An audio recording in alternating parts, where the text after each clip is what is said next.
Bismillahirrahmanirrahim. Seperti biasa, burit alias sore telah tiba. Nyage hujan tapi tetepnya Teh Fani bakalan jualan naon cenah barudak. Jualan cilok nabil truk. Ayeuna ku Teh Fani di spill kitunya aya cilok nono anu ready. Anjay pohocan di bawangan euy. Cilok kaji. Cilok unyil nu leutik, cilok ayam, cilok nu isi lain isi cilok anu 1000 jeung tahu. Semuanya gopean kecuali cilok anu rada badag gitu ya.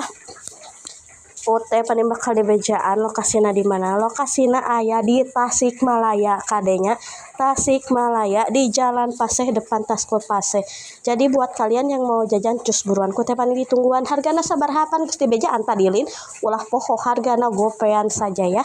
Cus buat kalian yang mau jajan, ayo.